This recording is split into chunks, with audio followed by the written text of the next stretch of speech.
Bismillahirrahmanirrahim. Assalamualaikum warahmatullahi wabarakatuh. Alhamdulillahilladzi bini'matihi tatimmus shalihat. Asyhadu an la ilaha illallah wahdahu la syarikalah. Wa asyhadu anna Muhammadan abduhu wa rasuluh. Allahumma salli ala Muhammadin wa ala alihi wa sahbihi ajma'in. Amma ba'du fa inna asdaqal hadisi kitabullah wa khairul hadi hadi Muhammadin sallallahu alaihi wasallam. Wa qala ta'ala fi kitabihil karim, a'udzu billahi minasy syaithanir rajim. Ya ayyuhalladzina amanu taqullaha wal tanzur nafsum ma qaddamat ligad. Wattaqullah innallaha khabirum bima ta'malun. Para orang tua yang sangat saya hormati, para hujjaj, para asatizah, jamaah subuh rahimakumullah. Alhamdulillah, bersyukur pagi ini Allah takdirkan kita bisa menggerakkan hati, melangkahkan kaki, hadir melaksanakan kewajiban kita, salat subuh berjamaah, dan kita lanjutkan dengan sejenak merenung, bermuhasabah melalui kegiatan kuliah subuh atau kultum. Kultum itu kuliah terserah antum. Atau kalau tidak terlalu lama kita singkat kulkas, kuliah ringkas.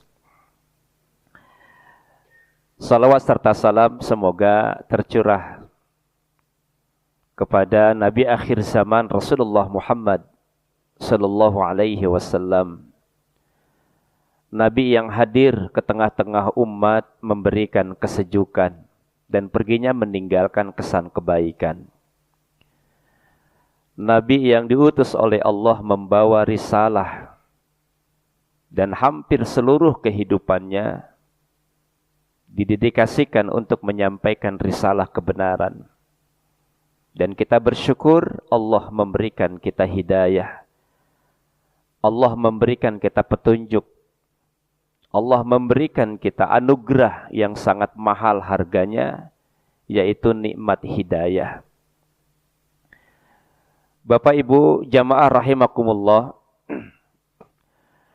kalau kita telusuri dari berbagai kenikmatan yang kita sebutkan tadi, ada nikmat Islam, nikmat sehat, nikmat hidup, nikmat macam-macam. Al-Imam Ibnul Qayyim rahimahullah menyebutkan ada 4 nikmat dari keseluruhan hidup yang kita rasakan hari ini. Yang pertama adalah nikmatul wujud, nikmat kehidupan. Yang kedua adalah nikmatul insan, nikmat kemanusiaan. Yang ketiga adalah nikmatul akal. Allah sempurnakan kehidupan kita dengan diberikannya akal. Dan yang keempat adalah nikmatul hidayah ilal Islam. Dari keseluruhan nikmat itu yang paling mahal, yang paling agung, yang paling tinggi itu adalah nikmat hidayah. Allah berikan kita petunjuk. Allah berikan kita anugerah di jalan Islam. Dan ini tidak diberikan oleh Allah kepada semua makhluk yang diciptakannya. Tidak diberikan oleh Allah kepada manusia secara keseluruhannya. Maka tidak ada perkara yang paling patut kita syukuri selain kenikmatan hidup, kenikmatan kemanusiaan, kenikmatan akal. Yang paling penting sesungguhnya adalah bagaimana kita mensyukuri kenikmatan hidayah itu. Kenapa ini lebih penting di antara sekian banyak kenikmatan-kenikmatan yang Allah salurkan dalam kehidupan kita? Karena dengan hidayah, dengan petunjuk di jalan Islam, hidayah itu merupakan pintu awal jalan keselamatan. Hidayah itu merupakan pintu awal jalan kebaikan. Hidayah itu merupakan pintu masuk mendapatkan rahmah, magfirah, bahkan surganya Allah Subhanahu wa taala. Dan dengan hidayah inilah kemudian kita disebut sebagai seorang muslim. Muslim adalah sebutan bagi orang Islam. Dan kemudian kita disebut sebagai orang beriman. Iman adalah sebutan bagi orang yang mukmin. Dan insya Allah kehidupan kita, karena hidayah itu kita menjadi ihsan. Kita menjadi orang yang bisa berlaku kebaikan. Dan ihsan itu adalah sifat atau sebutan bagi orang-orang yang memiliki sifat muhsinin. Jadi posisi kita hari ini adalah sebagai muslim, sebagai mukmin, dan sebagai muhsin. Muslim itu karena kita orang Islam, mukmin karena kita orang yang beriman, muhsin karena kita memiliki sifat ihsan. Dan 3 komponen inilah yang sesungguhnya menjadi penyempurna hidup kita. Menjadi kebaikan setiap langkah gerak hidup kita. Menjadi nilai bagi setiap kata, setiap tindakan, setiap perilaku. Karena tanpa nilai-nilai keislaman, tanpa nilai-nilai keimanan, tanpa nilai-nilai keihsanan, maka tidak ada artinya kehidupan kita. Dan 3 komponen inilah yang sesungguhnya harus membalut seluruh gerak hidup kita. Allah membalut jasad kita dengan Islam, maka jasad kita menjadi mulia karenanya. Allah membalut ruh kita dengan iman, maka iman itu menjadi mulia karenanya. Dan Allah membalut akal kita dengan ihsan, maka ihsan inilah yang kemudian menjadi titik, menjadi nilai penyempurna bagi kehidupan seorang muslim itu. Dan ini kalimat tidak kaleng-kaleng. Kenapa? Karena 3 komponen ini adalah hasil sebuah dialog yang dilakukan oleh Rasulullah kepada malaikat Jibril. Makanya dalam hadis itu ada istilah hadis Jibril. Kenapa disebut hadis Jibril? Sebab memang malaikat Jibril sengaja datang atas perintah Allah kepada Rasulullah SAW untuk menjelaskan 3 perkara ini. Ini udah kedinginan kelihatannya. Ya, belum ya. Insya Allah nanti ada nasi kebuli, Pak, untuk menghangatkan suasana pagi kita. Sebetulnya agar tidak dingin, duduknya tidak seperti ini. Cuma memang setiap orang, apalagi sudah tua, selalu mencari sandaran. Ya, betul ya? Hidup kita butuh sandaran, Pak. Betul. Jasad kita saja butuh sandaran, apalagi ruh kita, apalagi hati kita, apalagi iman kita. Maka sandaran yang paling kokoh itu adalah akidah. Dengan akidah hidup menjadi indah, dengan ibadah hidup menjadi berkah, dan dengan ukhuwah hidup menjadi mudah. Ini 3 kunci nih kehidupan. Akidah, ibadah, ukhuwah. Dan memang PR yang terus kita isi sampai hari ini adalah bagaimana menjaga, menumbuhkan, memperkokoh ukhuwah kita. Sebab tanpa ukhuwah kita tidak akan pernah mungkin bisa kuat. Makanya kajian-kajian seperti ini walaupun terkesan sederhana, harusnya memiliki 3 komponen. Pertama, harusnya ya berbagai kegiatan keislaman, apakah itu kajian, apakah itu salat dan lain sebagainya. Yang pertama dia harus mempererat ukhuwah kita. Yang kedua dia harus memperkokoh wihdah, persatuan antar kita. Dan yang ketiga dia harus menumbuhkan mahabbah, cinta sesama kita. Jadi kita bangun 3 komponen itu. Yang pertama mempererat ukhuwah, yang kedua memperkokoh wihdah, yang ketiga menumbuhkan mahabbah, maka akan lahir quwwah, yaitu kekuatan antar sesama muslim. Nah, yang pertama bagaimana kita membangun kesadaran agar hidup ini memiliki arti. Kita hidup dan dihidupkan oleh Allah bukan hanya sekedar hidup, Bapak. Allah menciptakan kita bukan sekedar ada, tapi bagaimana kita mampu memanfaatkan keberadaan kita sebagaimana Allah menciptakan kita tidak mengada-ngada. Ya, Allah menciptakan kita bukan sekedar ada, tapi bagaimana kita punya kemampuan memanfaatkan potensi kehidupan kita, potensi kemanusiaan kita, potensi akal kita, potensi hidayah kita. Karena hidup bukan hanya sebatas hidup, tetapi untuk yang maha hidup. Oleh karena kehidupan ini memang sengaja diciptakan oleh Allah, karena kita tidak berhak mengatur kehidupan kita. Betapapun kita punya hati, kita punya akal, kita punya nafsu. Tapi seorang muslim hidupnya itu harus terikat dengan ketentuan akidah. Akidah ini asal katanya al-aqdu, yaitu ikatan. Jadi setiap orang yang lisannya sudah mengucapkan kalimat syahadat sebagai bentuk ikrar dia untuk meyakini Allah dan Rasulnya, maka dia hidupnya terikat dengan hukum Islam. Dan disitulah keimanan itu bermain. Makanya Al-Quran banyak menyebutkan tentang keharusan kita agar istiqomah di dalam Islam itu. Istiqomah itu adalah kokoh dalam akidah, konsisten dalam ibadah, ikhlas dalam bermuamalah. Dan 3 komponen itu disampaikan oleh para sahabat. Ketika istiqomah diartikan dengan kokoh akidahnya, maka itu yang diartikan oleh sahabat Abu Bakar Siddiq radhiyallahu an. Kokoh akidah. Jadi ketika mengartikan istaqamu di dalam surah apa itu? Fussilat ayat 31 kalau tidak salah ya. Allah berfirman, "A'udzubillahi minasyaitonir rajim. Innal ladzina qalu rabbunallah tsumma istaqamu tatanazzalu 'alaihimul malaikah alla takhafu wa la tahzanu wa abshiru bil jannati allati kuntum tu'adun."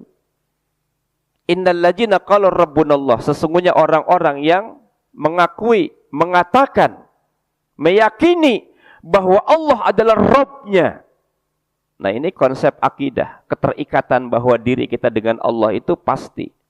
Orang-orang yang mengakui Allah adalah Rabb-nya, tsumastaqamu, kemudian dia istiqomah. Ya, berpegang teguh pendiriannya kepada iman Islam itu. Dan diartikan oleh sahabat Abu Bakar tadi, istaqamu itu adalah kokoh dalam akidah. Umar bin Khattab menyampaikan, istaqamu itu adalah konsisten dalam ibadah. Sahabat Ibnu Mas'ud mengatakan, istaqamu itu adalah ikhlas dalam bermuamalah. Jadi ketiga muatan istiqomah ini kita bangun dalam keseharian, dalam langkah hidup, maka insya Allah buah dari istiqomah itu di akhir ujungnya ayat mengatakan, wa abshiru bil jannati allati kuntum tu'adun. Bergembiralah kalian orang-orang yang istiqomah, orang-orang yang kokoh akidahnya, orang-orang yang konsisten dalam ibadahnya, orang-orang yang ikhlas dalam muamalahnya. Wa abshiru bil jannati allati kuntum tu'adun. Bergembiralah kalian karena surga Pak, buahnya itu telah menanti kita. Subhanallah. Surga itu kan salah satu obsesi yang harus kita tuju dalam hidup ini. Alhamdulillah hari ini saya melihat wajah-wajah surga. Amin, Pak. Ya, siapa yang mau duluan masuk surga? Halo? Ya.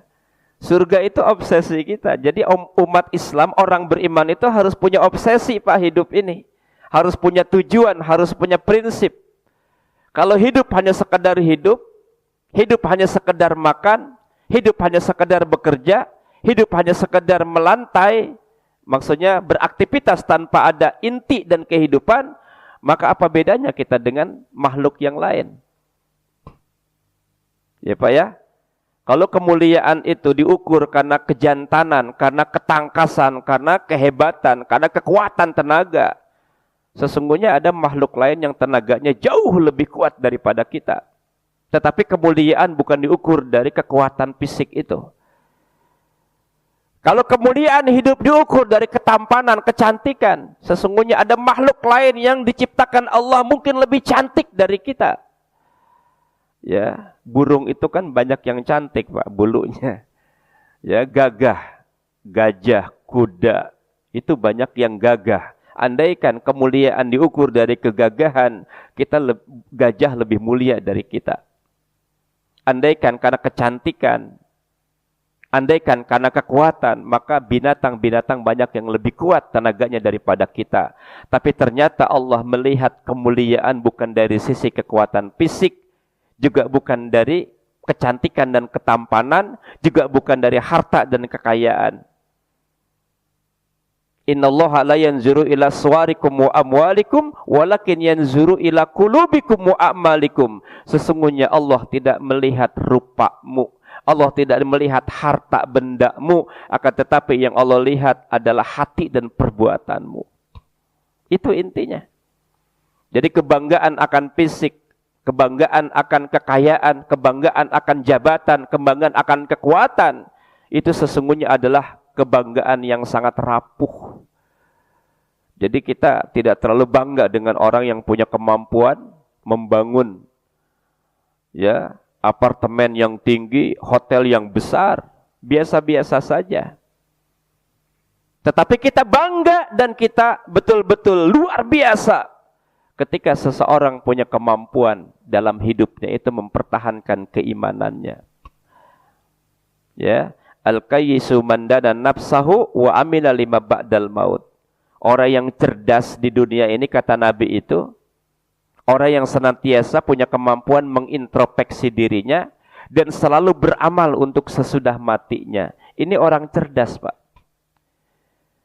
Jadi cerdas dalam perspektif Rasulullah itu adalah orang yang setiap hari bergantinya waktu, bertambahnya usia, itu banyak melakukan introspeksi diri, muhasabah.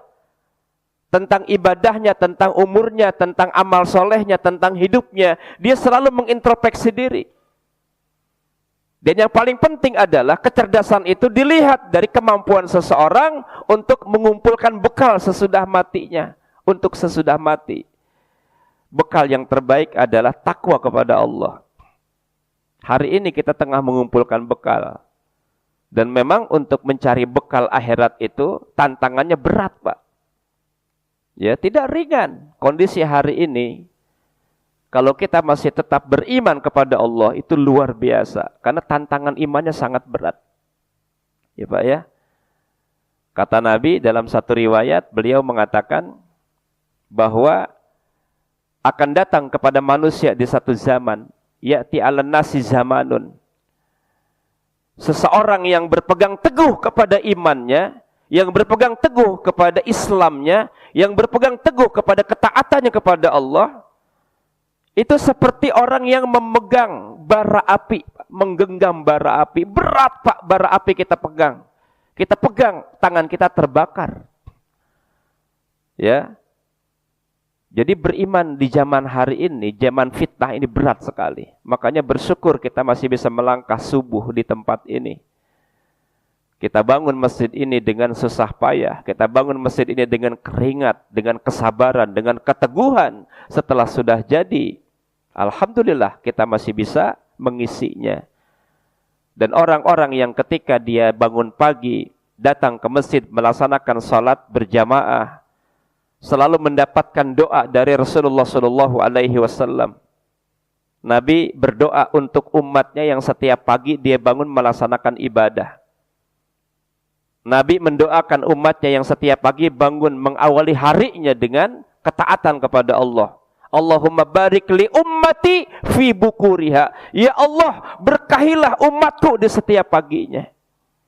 Jadi orang yang datang ke masjid, bangun malam, dia adalah orang yang senantiasa mengawali hidupnya dengan keberkahan. Insya Allah. Mudah-mudahan kita selalu mendapatkan berkah. Berkah itu apa? Ya, berkah itu maknanya adalah ziyadatul khair, bertambahnya kebaikan. Berkah itu apa? Berkah itu adalah tumbuh dan berkembang. Orang yang memiliki usia yang panjang, umur yang diberkahi itu adalah umur yang diisi dengan kebaikan, dengan ketaatan, dengan keimanan. Jadi umur itu bisa menjadi berkah ketika diisi dengan kebaikan-kebaikan. Harta yang berkah, walaupun dia banyak tapi tidak disediakan ruang untuk bersedekah, tidak disediakan ruang untuk berinfak, tidak disediakan ruang untuk berzakat, maka harta itu tidak berkah.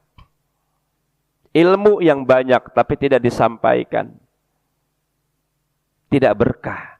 Makanya ilmu yang berkah itu ketika dia sampaikan kepada orang lain. Harta yang berkah ketika dia manfaatkan untuk kebaikan umat ini. Begitu juga jamaah yang berkah ini, taklim yang berkah ini, ketika kita pulang menambah kebaikan diri kita.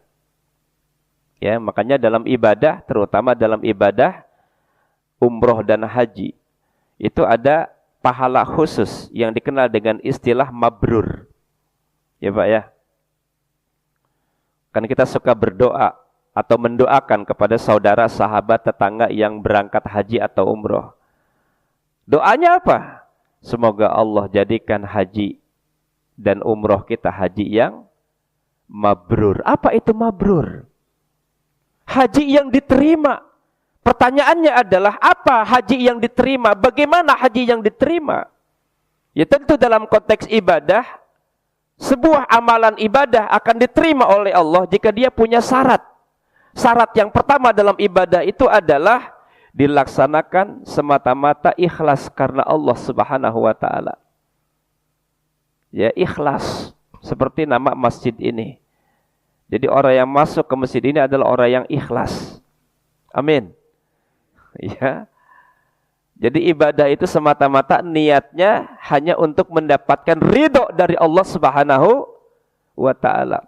Yang kedua, Pak, ibadah akan diterima oleh Allah jika kita melaksanakan sesuai dengan cara yang sesuai dengan contoh Rasulullah Muhammad sallallahu alaihi wasallam. Ya. Jadi Nabi itu kan diutus basyira wa nazira, memberikan kabar gembira dan peringatan. Nabi diutus oleh Allah untuk memberikan contoh, menjadi uswah hasanah. Laqad kana lakum fi Rasulillahi uswatun hasanah.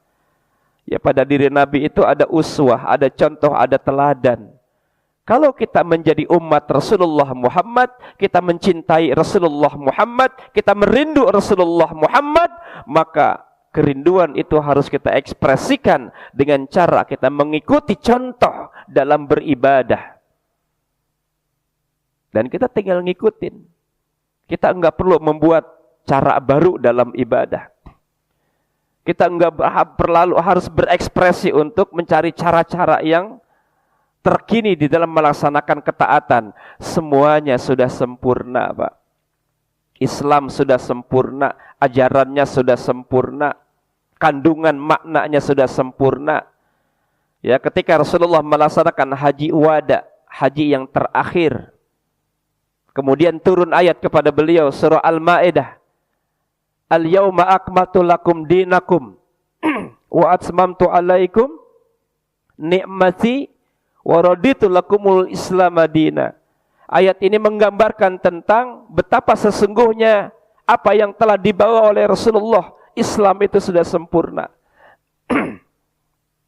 Ajaran yang paling benar, ya, agama yang benar.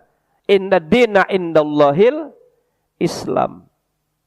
Maka karena kita mendapatkan hidayah Islam, mendapatkan hidayah menjadi umat Rasulullah, mendapatkan petunjuk untuk melaksanakan kewajiban sebagai muslim, ini yang patut kita syukuri. Ya. Tadi di awal saya menyebutkan ada 4 nikmat. Nikmat hidup. Semua makhluk hidup diberikan kenikmatan oleh Allah. Diberikan kehidupan. Diberikan sarana. Semua diberikan sarana, Pak. Tidak ada satupun makhluk, bahkan semut yang kecil, hitam, berada di belantara hutan yang lebat, gelap. Ya, semut kecil itu mendapatkan sarana, mendapatkan fasilitas, mendapatkan kenikmatan, dan tidak pernah jauh dari pantauan Allah Subhanahu wa taala. Semut kecil hitam di tempat yang gelap, di hutan belantara, dia hidup, Pak. Siapa yang menghidupkan semut itu? Ya, dia makhluk, tetapi masuk dalam kategori hewan, binatang.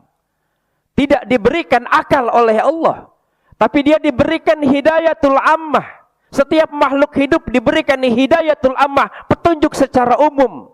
Dia punya insting, ketika dia lapar dia harus makan. Ketika dia terkena bahaya dia harus lari. Itu adalah petunjuk dari Allah. Siapa yang memberikan pengetahuan kepada seekor semut? Ketika ada api dia harus berlari. Ketika dia lapar dia harus makan. Itulah yang dikenal dengan hidayatul ammah. Tetapi dalam konteks hidayah kepada manusia, para ulama membagi dua bentuk hidayah. Yang pertama dikenal dengan istilah hidayah al-irsyad wal bayan. Yang kedua taufik lil iman. Dan semua manusia pada prinsipnya sudah mendapatkan hidayah yang pertama. Hidayah, bimbingan dan penjelasan. Ya, kita ini sudah mendapatkan hidayah. Jadi kalau ditanya, sudah dapat hidayah? Belum, sudah. Sebab bentuk hidayah itu bukan hanya sekedar dorongan, keinginan, dan juga semangat untuk melaksanakan takwa kepada Allah. Kalau yang kedua ini, dorongan untuk melaksanakan takwa, untuk melaksanakan ketaatan, itu karena Allah berikan kita hidayah taufik. Tapi hidayah al-irsad wal bayan, itu adalah bentuk bimbingan dan penjelasan. Dia bisa kita dapat dari Al-Quran, dia bisa kita dapat dari contoh Rasulullah, dia bisa kita dapat dari contoh para sahabat, dia bisa kita ambil dari baca buku, baca Quran. Bahkan saat ini ketika kita duduk di tempat ini, hakikatnya kita tengah mendengarkan hidayah al-irsyad wal bayan. Apa itu? Bimbingan dan penjelasan. Tapi apakah semua orang yang ketika dia mendengarkan pengajian khusyuk tawaduk seakan-akan begitu fokus? Ya, dia dengar telinganya, oh iya. Dia tahu maknanya, oh betul. Tapi apakah langsung dia mendapatkan semangat untuk mengamalkannya? Maka semangat untuk mengamalkan ilmu yang kita kaji, yang kita dengarkan, itulah yang kita harapkan dengan hidayah taufik itu. Ya, dalam Al-Quran, setiap hari pada saat sholat, kita memohonkan kepada Allah untuk mendapatkan cahaya hidayah. Apa ayatnya, Pak? Ihdinas siratal mustaqim. Ya Allah, tunjukilah kami ke jalan yang lurus. Al-mustaqim itu menurut Ar-Raghib Al-Asfahani adalah jalan yang tidak bengkok, Pak. Lurus. Ya, ya, lurus. Ya. Jadi jalan yang lurus.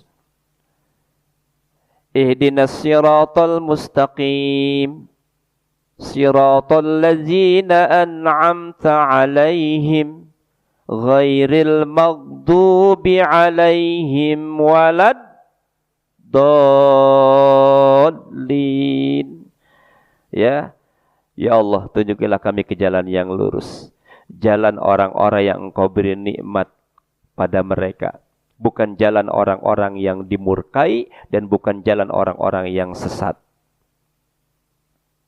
Al-Maghdub itu adalah orang yang dimurkai.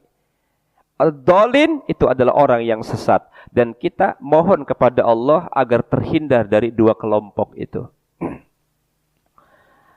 Nah kemudian makna ihdinas siratal mustaqim, ya Allah tunjukilah kami ke jalan yang lurus.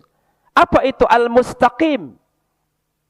Ya, ketika ayat itu dilanjutkan dengan kalimat siratal ladzina an'amta alaihim, jalan orang-orang yang Allah beri nikmat atas mereka. Jadi jalan lurus adalah jalan yang Allah berikan kepada orang-orang yang diberi nikmat. Siapa mereka? Dalam ayat lain Allah mengatakan bahwa orang-orang yang diberikan kenikmatan itu adalah satu, para nabi. Yang kedua, para syuhada. Yang ketiga, para solihin. Ya, para nabi, para syuhada, para solihin. Terus satu lagi apa? Halo? Ya, ini saya yakin bukan karena tidak tahu, pura-pura lupa. Ya. Ya, nanti saya lanjutkan yang ketiga, yang keempat. Jadi para nabi itulah mereka orang-orang yang diberi nikmat hidayah. Karena hidayah yang Allah berikan kepada mereka diamalkan seutuhnya. Ya. Para solihin, mereka orang-orang yang soleh. Para syuhada, ada solihin. Luar biasa. Ya. Baru hari ini saya ngelihat RT yang paling soleh di sini.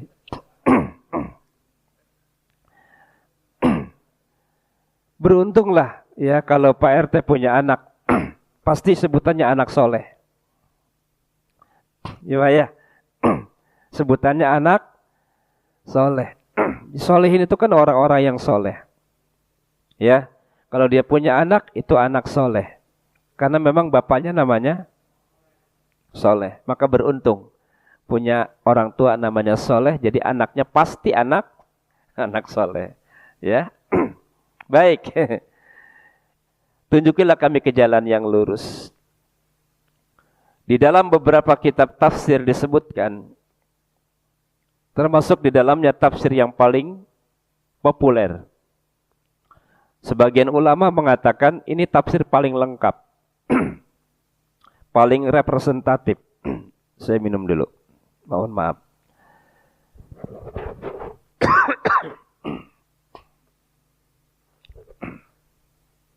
Bismillahirrahmanirrahim.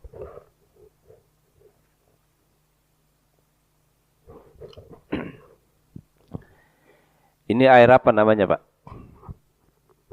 Air putih apa air bening? Ya, ini air bening, Pak. Harusnya kalau pagi pakai air putih. Ya. Ya. Ya. Baik. Al-Imam Ibnu Katsir rahimahullah memberikan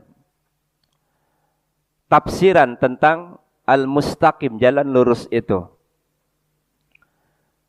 Bahkan para ulama yang lain juga hampir menetapkan pemahaman yang sama. Apa al-mustaqim itu? Al-mustaqim itu adalah al-Islam. Al-mustaqim, jalan lurus itu adalah Al-Quran. Al-mustaqim itu adalah jalannya Rasulullah Muhammad sallallahu alaihi wasallam. Al-mustaqim itu adalah jalannya para sahabat. Jadi sirat itu jalan. Jadi ketika kita berdoa ihdinas siratal mustaqim, ya Allah tunjukilah kami ke jalan yang lurus, maka maknanya adalah ya Allah tunjukkanlah kami ke jalan Islam. Ya Allah tunjukkanlah kami ke jalan Rasulullah Muhammad sallallahu alaihi wasallam.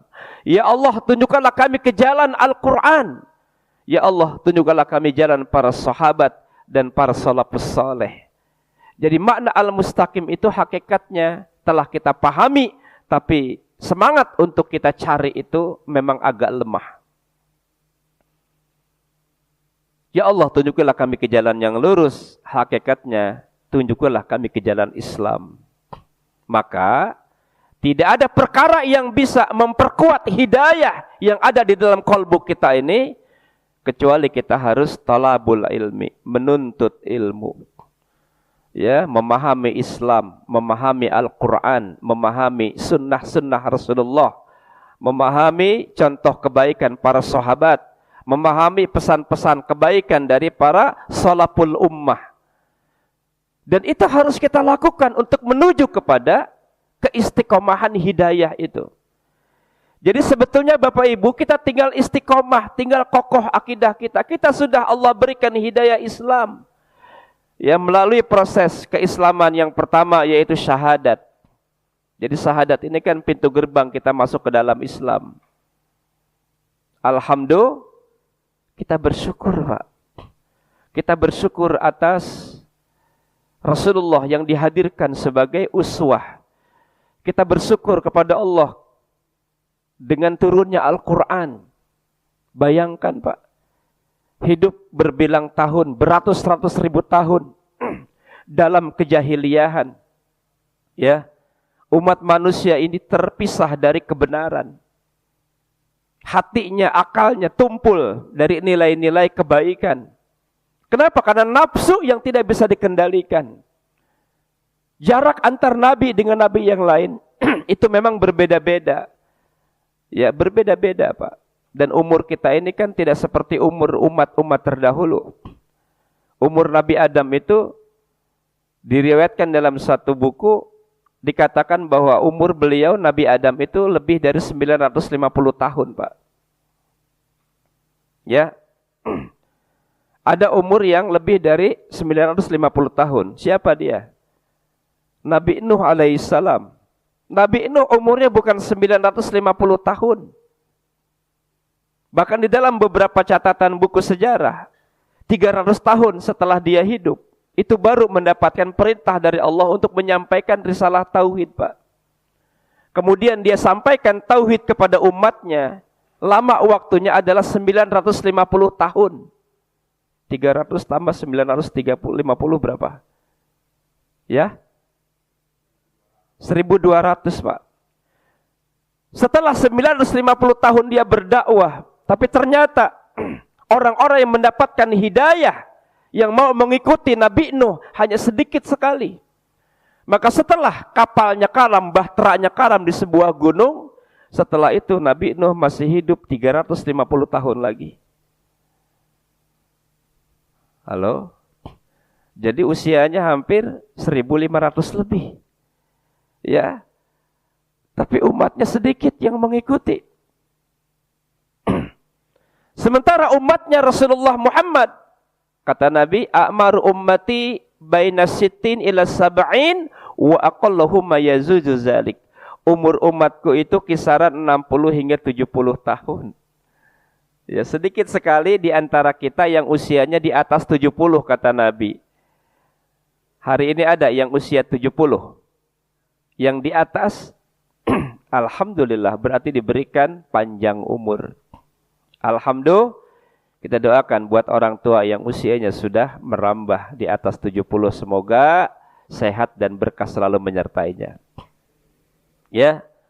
Tapi satu catatan yang perlu kita renungkan pagi ini, kemuliaan hidup bukan diukur dari seberapa lama kita hidup, tapi kemuliaan hidup diukur dari seberapa efektifnya kita mampu memanfaatkan hidup. Artinya apa? Mulia dan tidaknya seseorang bukan panjang dan pendeknya umur. Ya Pak ya, mudah-mudahan umur kita yang tersisa ini diberikan semangat untuk tetap istiqomah dalam hidayah Islam. Amin ya Allah ya Rahman. Ya. Nah, bagaimana agar kita tetap istiqomah dalam hidayah Islam? Selain kita harus mensyukurinya tentu dengan ketaatan kepada Allah. Syukur itu kan asal katanya sakaro, membuka. Lawan syukur itu adalah kaparo, menutup. Jadi orang yang bersyukur kepada Allah, yang kemudian dikenal dengan syukrun ni'mah, maka mereka orang yang hatinya terbuka. Ya, rukun syukur itu ada 3. Rukun syukur, jadi ada rukunnya Pak. Ya, semua kan hidup perlu rukun. Rumah tangga aja harus rukun, ya kan? Islam punya rukun, namanya rukun Islam. Ya. Rumah tangga punya rukun. Apa rukun tetangga? Sakinah, mawadah, warahmah. Syukur punya rukun. Ya. Apa rukun yang pertama dari syukur itu? Rukun yang pertama adalah mengakui al-i'tiraf, mengakui bahwa semua kenikmatan ini datangnya dari Allah. Titik. Tidak dari kemampuan kita, tidak dari kepintaran kita, tidak dari kecerdasan kita, tidak dari kekayaan kita, tapi semua nikmat itu datangnya dari Allah. Jangan pernah merasa seakan-akan kita yang menghadirkan nikmat. Sehingga kita bangga bahwa saya mampu, tanpa Allah kita tidak akan pernah bisa apapun. Maka Syukur yang pertama, rukunnya adalah al-i'tiraf, mengakui bahwa semua nikmat datangnya dari Allah. Ya, Pak, ada kenikmatan yang tanpa kita minta Allah kasih, Pak. Dan kita enggak perlu bayar. Oksigen, udara, cuaca. Ya. Bayangkan, Pak, kalau kita harus sakit kemudian butuh oksigen. Berapa juta harus kita bayar? Tapi setiap hari setelah subuh kita keluar dari rumah, kita menghirup udara. Agak siang kita mendapatkan sinar matahari. Andaikan matahari terbuat dari genset, ya kan? Ya, PLN itu pasti ambruk, Pak, dalam waktu 1 hari. Tapi matahari tidak memiliki kekuatan manusia karena Allah yang menetapkan. Maka kekuatannya, sinarnya tetap istiqomah. Dia datang setiap pagi. Ketika sore dia pun kemudian kembali ke peraduannya, datang rembulan. Ya, andaikan malam tidak ada bulan, andaikan matahari tidak ada siang, bayangkan, Pak. Ketika tidak ada matahari di siang hari dan kita menggunakan listrik setiap waktu, kita tak pernah bisa bayangkan bagaimana jadinya. Apakah pernah kita mensyukuri nikmat matahari? Apakah kita pernah mensyukuri nikmat rembulan? Apakah kita pernah dengan sadar mensyukuri nikmat usia, nikmat umur? Nikmat yang tidak kita minta Allah berikan. Ketika kita berada di alam rahim, 9 bulan kita berada di rahim ibu.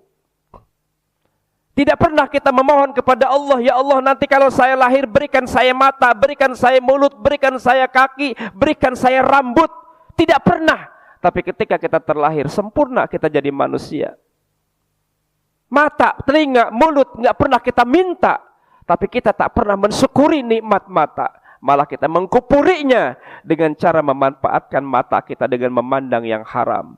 Mulut tidak pernah kita minta dikasih dengan sempurna, tapi kita tidak syukuri, justru kita kupuri dengan mengucapkan kalimat kata yang menyakiti orang lain. Telinga, begitu juga semuanya. Jadi kita kufur nikmat ketika membiarkan mata menatap yang haram. Kita kufur nikmat ketika membiarkan mulut berkata dusta dan munafik. Kita kufur nikmat ketika telinga hanya mendengar kalimat-kalimat yang fasik.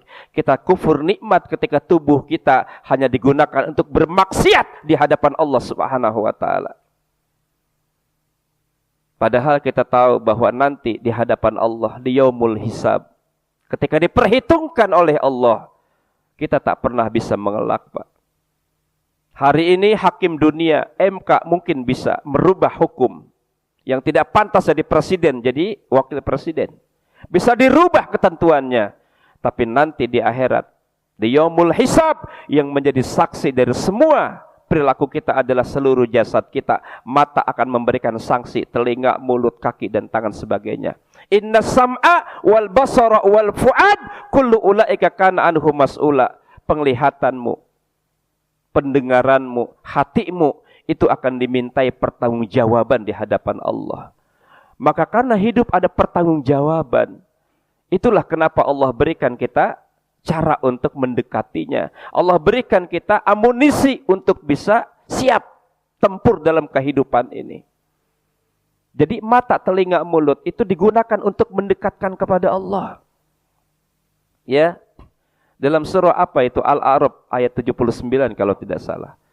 Walaqad zara'na li jahannama katsiran minal jinni wal ins lahum qulubun la yafqahuna biha. Ya. Allah siapkan neraka jahanam. Allah siapkan neraka jahanam. Yang nanti akan diisi oleh 2 makhluk Allah. Yang pertama jin dan manusia. Siapa yang mereka menempati neraka jahanam? Jenis jin yang mana? Jenis manusia yang mana? Lahum qulubun la yafqahuna biha. Orang yang punya hati diberikan oleh Allah qalbu, tapi tidak digunakan untuk memahami ayat-ayat Allah. Walahum azanun la yasma'una biha. Orang yang diberikan pendengaran, telinga, tapi tidak digunakan untuk mendengarkan ayat-ayat Allah. Ya, orang yang punya mata tapi tidak digunakan melihat tanda-tanda kebesaran Allah. Ulaika kal an'am balhum adol. Allah mengatakan dalam ayat itu, Mereka yang punya mata tapi tidak digunakan untuk melihat tanda-tanda kebesaran Allah. Mereka yang punya telinga tapi tidak digunakan mendengarkan ayat-ayat Allah. Mereka yang punya hati tapi tidak digunakan untuk melihat tanda kebesaran Allah. Mereka seperti binatang ternak. Allah yang berbicara. Jadi orang yang hatinya tumpul dari kebenaran, hati nuraninya mati, seperti binatang ternak, balhum adol, bahkan mereka lebih sesat dari binatang ternak. Manusia diposisikan oleh Allah seperti binatang ternak. Siapa mereka yang hatinya tumpul dari kebenaran, yang matanya hanya melihat kemaksiatan, yang mulutnya hanya berkata dusta dan kemunafikan, yang telinganya hanya mendengar kalimat-kalimat yang tidak memberikan manfaat. Allah yang menyamakan kita dengan, bahkan lebih sesat dengan binatang ternak. Coba kita sebutkan bentuk binatang ternak apa saja. Ayam, kambing, unta, sapi, kerbau, kuda. Ya, halo? Kalau ada orang enggak sholat, hidupnya bermaksiat terus, padahal dekat masjid, Masya Allah. Marahkah dia ketika kita sebut kambing? Kambing mau belanja. Ya kan? Dan kita memang tidak boleh juga mengucapkan kalimat itu. Tapi Allah telah memberikan gelar kepada orang yang seperti itu dengan ulaika kal an'am balhum adol. Binatang ternak kal an'am itu. Jadi setelah ini juga jangan kemudian Bapak besok ya ada tetangga lewat, kambing mau kemana? Nggak boleh ya. Nggak boleh ya. Cukuplah Allah yang menilai orang itu. Kita tidak boleh menilai. Kadang penilaian manusia sangat terbatas, Pak. Kita kadang melihat orang lain baik, belum tentu baik. Kita melihat orang dengan penampilan tidak baik, padahal dia orang baik. Maka tidak boleh. Yang boleh harus kita lakukan adalah berprasangka baik. Ya, husnuzan, berprasangka baik, Pak. Kalau orang hatinya berprasangka baik, dalam semua keadaan dia tenang. Dia tidak cemas, Pak. Allah datangkan penyakit, dia berprasangka, Allah tengah menguji saya. Ya. Malam hari jam 1, jendela kita dibuka sama maling. Kita ngelihat tuh maling. Ya Allah, maling. Kasihan sekali enggak tahu pintu masuk.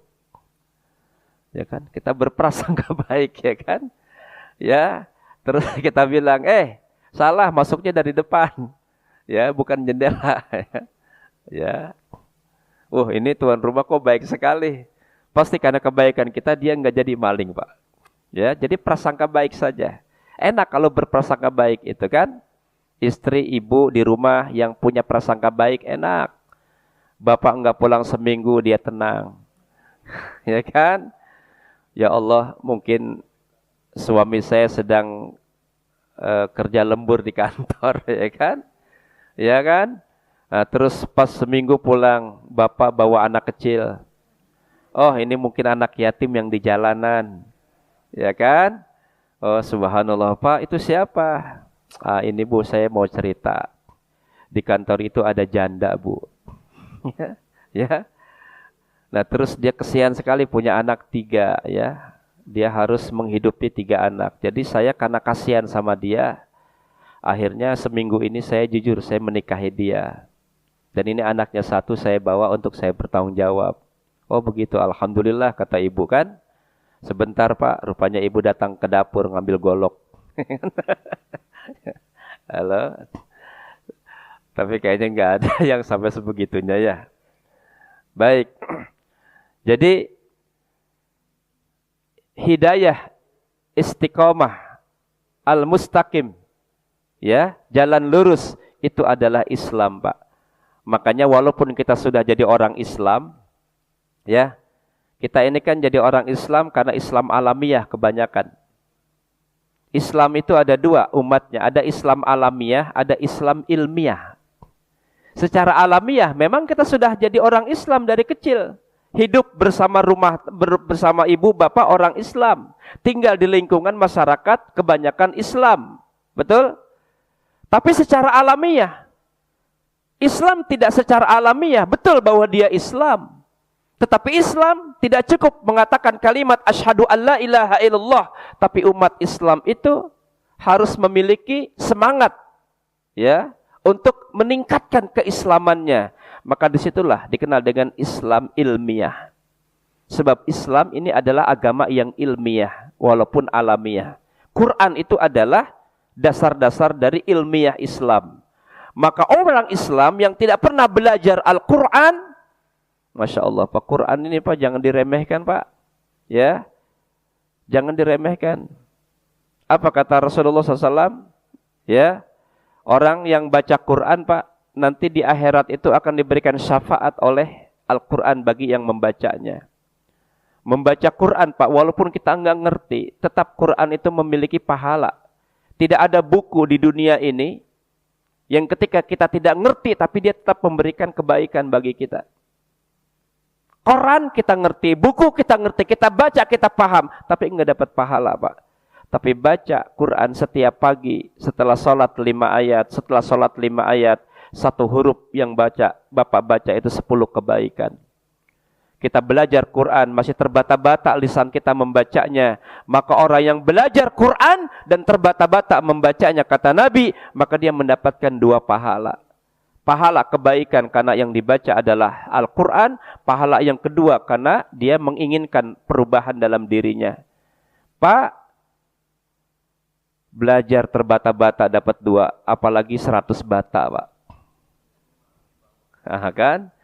Maka mari sama-sama kita semangati, hidup cuma sekali di dunia ini, nanti terakhir di akhirat, akan lama ya. Ini sebetulnya materi ini panjang Pak, sangat panjang, tapi waktunya sangat singkat. Yang menentukan waktu sebetulnya bukan waktu itu sendiri, kita yang menyingkatnya. Ya padahal kalau kajian subuh sampai jam 12 juga kan nggak masalah, ya kan? Setuju Pak? Saya yang enggak. Ya. Jadi jujur saja ini materi baru mukadimah itu. Ya. Wallahu a'lam bishawab. Apakah nanti berlanjut atau tidak tergantung pengurus. Ya. Tapi intinya adalah mari kita bersyukur atas nikmat hidayah ini. Dengan cara apa hidayah itu kita syukuri? 1 Pak. Yang pertama kita harus bangga jadi orang Islam. Bangga Pak. Kenapa kita harus bangga? Yang pertama, Islam itu agama yang benar. Saya tidak katakan paling, sebab kalau paling masih ada yang benar lagi.